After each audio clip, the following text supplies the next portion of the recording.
नमस्कार, next 9 news देख रहे हैं आप और मैं हूं आपके साथ प्रज्ञा सिंह। बहुत बहुत स्वागत है आपका हमारे आज के इस खास प्रोग्राम में हम बात करने वाले हैं कांग्रेस पार्टी की। जी हां, आपको बता दें कि कांग्रेस पार्टी में इस वक्त कहीं ना कहीं खुशी की जो लहर है वो लगातार दौड़ती हुई दिखाई दे रही है। कांग्रेस पार्टी के दिग्गज नेता इस वक्त फूले नहीं समा रहे हैं। समर्थक जिस तरह से जयकारे लगाते हुए नजर आ रहे हैं, कहीं ना कहीं जो नेताओं के हवन पूजन थे आज वो पूरी तरह से कामयाब होते हुए नजर आ रहे हैं, क्योंकि बात हो रही है यहां पर कर्नाटक विधानसभा चुनाव में हुई कांग्रेस की शानदार जीत की। जी आपको बता दें कि कांग्रेस की शानदार जीत कहीं ना कहीं अब बीजेपी के खामोशी पर भारी पड़ती हुई दिखाई दे रही है। जिस तरह से कर्नाटक विधानसभा चुनाव में हमने देखा कि लगातार रुझानों में ही यह साफ हो चुका था कि कांग्रेस की जीत लगभग तय है, लेकिन रिजल्ट आने की देर थी और आखिरकार रिजल्ट आने के बाद कांग्रेस की जीत पर मोहर भी लग गई। जिसके बाद जहां एक और तमाम कांग्रेसी नेता अपनी खुशी जाहिर करते हुए नजर आ रहे हैं, चाहे प्रियंका गांधी हो, राष्ट्रीय अध्यक्ष मल्लिकार्जुन खड़गे हो, पूर्व अंतरिम अध्यक्ष सोनिया गांधी हो, या फिर अगर बात करें राहुल गांधी की। अब यहां पर सवाल लगातार ये उठ रहा है कि इस हार के बाद आखिरकार भारतीय जनता पार्टी का अगला कदम क्या होगा, क्योंकि कर्नाटक विधानसभा चुनाव में जो करारी हार का सामना बीजेपी को करना पड़ा है, ऐसे में अब उनके लिए साल 2024 में होने वाले लोकसभा चुनाव भी काफी ज्यादा भारी पड़ते हुए दिखाई दे रहे, क्योंकि धीरे धीरे अब कहीं ना कहीं जनता के बीच से बीजेपी का जो वर्चस्व है वो खत्म होता हुआ दिखाई दे रहा है। इसीलिए तो पहले हिमाचल प्रदेश और अब कर्नाटक कांग्रेस धीरे धीरे फिर से अपनी पकड़ को मजबूत करते हुए दिखाई दे रही है, और इसमें कहीं ना कहीं राहुल गांधी का सबसे बड़ा योगदान माना जा सकता है। हालांकि मल्लिकार्जुन खड़गे, सोनिया गांधी और रणदीप सुरजेवाला की रणनीति भी काफी ज्यादा कर्नाटक के विधानसभा चुनाव में कामयाब होती हुई दिखाई दी, क्योंकि मल्लिकार्जुन खड़गे और रणदीप सुरजेवाला ने जिस तरह से कर्नाटक विधानसभा चुनाव में प्रचार प्रसार के दौरान कांग्रेस पार्टी को मजबूत करने का काम किया, दावेदारी को मजबूत करने का काम किया, वो कहीं ना कहीं आज वोट बैंक में तब्दील होती हुई भी नजर आई। लेकिन यहां पर अब सवाल ये उठ रहा है कि बीजेपी का अगला कदम क्या होगा, क्योंकि जिस तरीके से मुख्यमंत्री बोम्मई ने जो बयान दिया, जिसमें साफ तौर पर वो दिखाई दे रहा है कि वो अपनी हार स्वीकार कर चुके हैं, और कहीं ना कहीं इसके लिए उन्होंने ये भी एक्सेप्ट कर लिया कि इसमें कहीं ना कहीं बीजेपी की भी गलती है। जिसके बाद ये भी कयास लगाए जाने लगे कि क्या मुंबई बीजेपी को कोई झटका देने वाले, क्या वो पार्टी को छोड़ सकते। हालांकि उन्होंने ये भी कहा आखिर में कि वो साल 2024 में और ज्यादा मजबूती के साथ चुनावी रण में उतरेंगे। लेकिन अब यहां पर अगर बात करें राहुल गांधी की, तो आपको बता दें कि राहुल गांधी ने कांग्रेस की जीत के बाद बीजेपी पे करारा हमला बोला है। उन्होंने सीधे सीधे कर्नाटक विधानसभा चुनाव में जीत को लेकर कुछ ऐसा कह दिया है, जिसके बाद कहीं ना कहीं बीजेपी बुरी तरह से फंसती हुई नजर आ रही। क्या कुछ कहा है, पहले आप वो सुन लीजिए।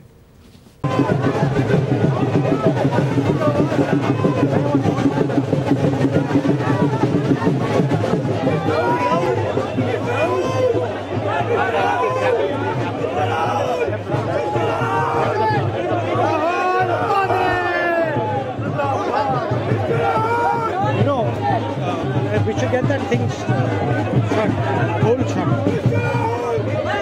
Hello, how are you? वो ढोल बंद करा दो। राहुल जी जिंदाबाद।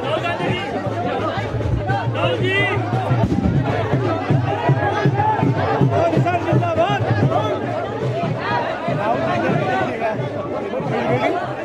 What is this camera? Camera from NTT. Take it there. No. Not here. Take it there. This is not the place. वो ठीक है भैया, उधर ले जाओ। No, remove it. Everybody should be there, brother. You take questions. I can. भैया ये पटाखे बंद करवा दो।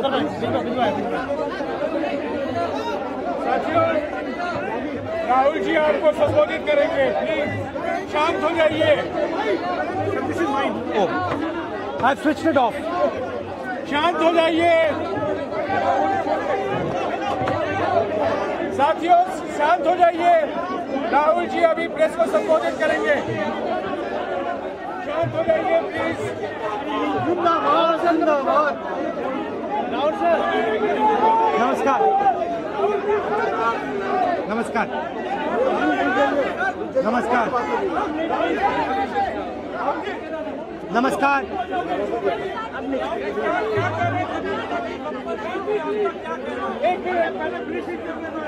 एक मिनट पहले राहुल जी बोलेंगे।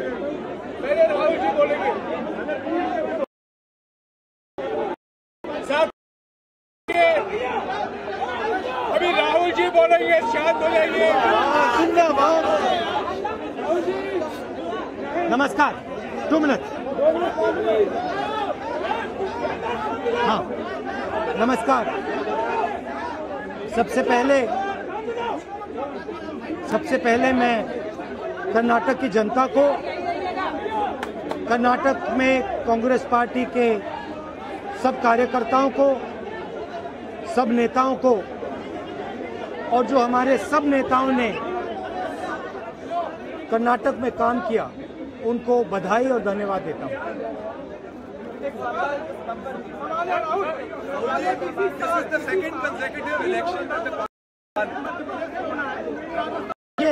देखिए कर्नाटक के चुनाव में एक तरफ क्रोनी कैपिटलिस्ट की ताकत थी, दूसरी तरफ गरीब जनता की शक्ति थी और शक्ति ने ताकत को हरा दिया। और यही हर स्टेट में होगा। कांग्रेस पार्टी कर्नाटक में गरीबों के साथ खड़ी हुई, हम गरीबों के मुद्दों पर लड़े। और मुझे सबसे अच्छी बात यह लगी कि हमने नफरत से, गलत शब्दों से ये लड़ाई नहीं लड़ी। हमने मोहब्बत से, प्यार से, दिल खोल के ये लड़ाई लड़ी। और कर्नाटक की जनता ने हमें दिखाया कि ये देश मोहब्बत इस देश को अच्छी लगती है।